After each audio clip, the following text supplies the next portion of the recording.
May I play for food?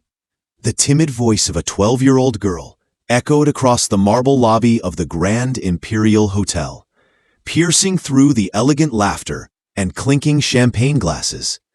The words seemed so out of place, so fragile, that for a moment the entire gala fell into silence. All eyes turned toward the entrance, where a thin girl stood hesitantly, her arms wrapped around a faded school bag, as though it were her shield. Her name was Elena Carter. Her dark, tired eyes carried the kind of hunger no child should ever know. She wore a faded floral dress 2 sizes too big, her sandals scuffed from months of wandering. Yet despite her poverty, there was something quietly unshakable about the way she gazed at the gleaming Steinway grand piano beneath the chandelier. Gasps and whispers rippled through the crowd. "Who let her in here?" a woman in pearls muttered. "Security must be sleeping," another scoffed, holding her glass tighter. The irony was cruel. This was a charity gala to raise funds for underprivileged youth. Yet the very embodiment of the cause they claimed to support had just been treated as an intruder. Elena's voice trembled, but carried unexpected firmness. "I just want to play one song. In exchange, could I have something to eat?" The crowd erupted into laughter. "She thinks she can play piano," chuckled a man in a tailored navy suit. "Probably doesn't even know middle C," smirked another. But Elena didn't flinch. She had already faced darker storms in her short life. Nights in shelters, days without meals, rejection at every turn. What she carried was more than hunger. It was the last spark of a dream that refused to die. Among the audience was Professor Daniel Hayes, a world-renowned pianist and competition judge. From the back of the hall, he watched the girl with interest. While others mocked, he noticed the way her gaze lingered on the piano, not with the curiosity of a stranger, but with the reverence of someone who belonged there. At that moment, Margaret Sterling, the event's host and heiress of the Sterling fortune, stepped forward. At 46, Margaret was the embodiment of high society, elegant, poised, and endlessly condescending. She smiled, a cold curve of her lips that carried no warmth. "Darling," she purred, "this isn't the place for you. If you're hungry, there's a fast food restaurant down the street." Elena's grip tightened on her school bag. "I don't want money, just a chance to play.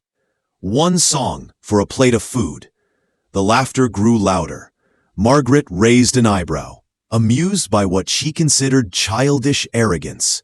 She turned dramatically to the audience. "Well then, shall we give our little guest a chance to prove herself?"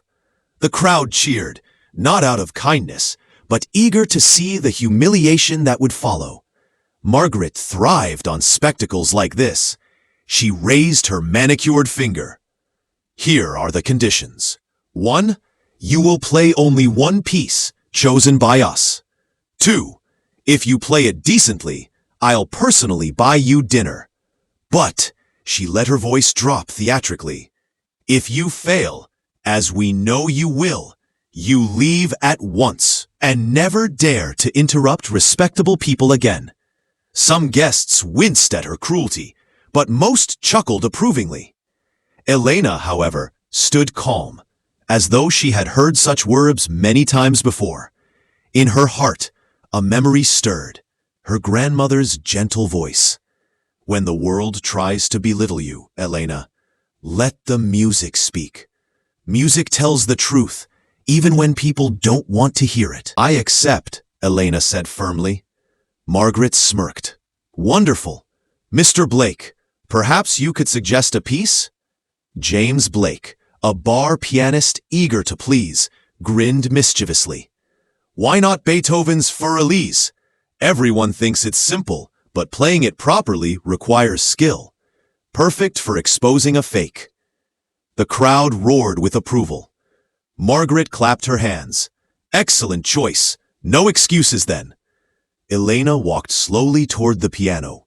Each step echoed with quiet determination, unsettling some in the back, who suddenly felt they were witnessing something far greater than a prank. She sat down and adjusted the bench, not fumbling, but with practiced precision. Professor Hayes leaned forward. His pulse quickened. Those movements weren't of a beginner. They were deliberate, trained. Margaret whispered to her friends, "Look at her. She doesn't even know how to sit properly." But Hayes knew otherwise. Elena placed her hands above the keys. For a moment, silence hung heavy in the hall. Then, the first note.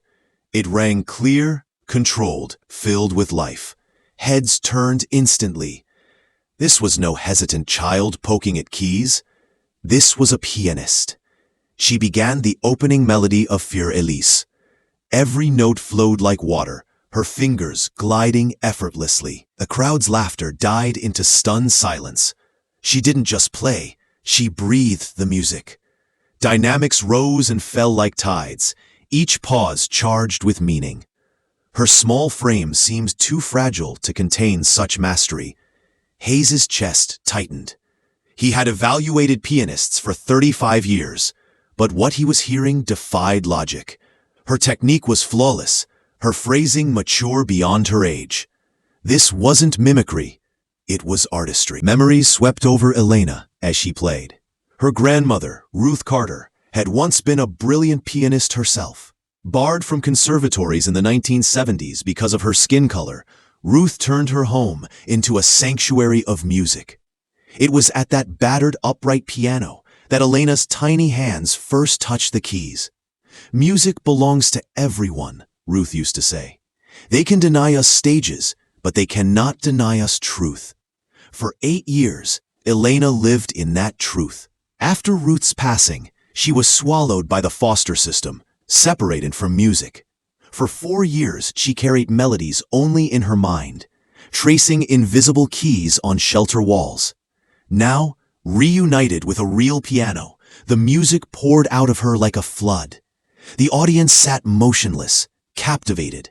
Champagne glasses remained untouched. Waiters froze mid-step. Even Margaret felt unease rising in her chest. This was not the humiliation she had planned. This was transformation. "Impossible," she whispered. She must have memorized it from YouTube. But her voice trembled. Deep down, she knew what she saw could never be faked. Elena reached the piece's climax. Her hands danced across the keys with impossible grace. Every arpeggio sparkled. Every chord thundered. Every silence spoke. By the time she reached the final notes, gentle, like a lullaby, the entire hall was holding its breath. The last sound faded. Elena kept her hands poised above the keys, as though reluctant to break the spell. Then she turned to face the audience. There was no timid beggar left, only an artist who had just claimed her place in the world. For a long moment, silence. Then Professor Hayes began to clap. Slowly, others joined, until the hall thundered with applause. Guests stood to their feet. Some wiped tears from their eyes. Margaret paled. The humiliation had reversed. Now it was she who looked small. Hayes stepped forward, his voice trembling. "Child, may I ask your name?" "Elena Carter," she said softly. The name struck him like lightning. His eyes widened. "Carter, are you by any chance related to Ruth Carter?" Elena nodded. "She was my grandmother. She taught me everything." Gasps swept through the hall. Hayes covered his mouth, tears in his eyes. Ruth Carter. She was one of the greatest pianists I ever knew. She should have been on the world's grandest stages, but society never gave her the chance. The room buzzed with murmurs. Some remembered Ruth's name whispered in musical circles as a legendary teacher who transformed children into masters. Margaret stammered, That's decades ago, and even if true, this girl is still a beggar who—" "Enough!" Hayes cut her off, his voice booming. "You all mocked her hunger, but what you witnessed tonight is genius. Raw, unfiltered, undeniable. No privilege, no wealth, no polished stage could create this." It is the inheritance of generations denied their place. Elena rose from the bench, her back straight, her voice calm but firm. You wanted me to play for food. I did. But I didn't just feed myself tonight. I reminded you that talent lives everywhere, even in children you dismiss as worthless. The crowd erupted again, some in applause, others in shame. Margaret shrank into the shadows, her cruelty exposed. Hayes approached Elena gently. You don't belong in the streets, child. You belong on the stage. If you allow me, I'll make sure the world hears your music. For the first time that night, Elena smiled, a quiet, luminous smile. She had walked in hungry and invisible, but she walked out carrying something greater than food, the recognition of her gift, and the promise of a future her grandmother had always dreamed for her.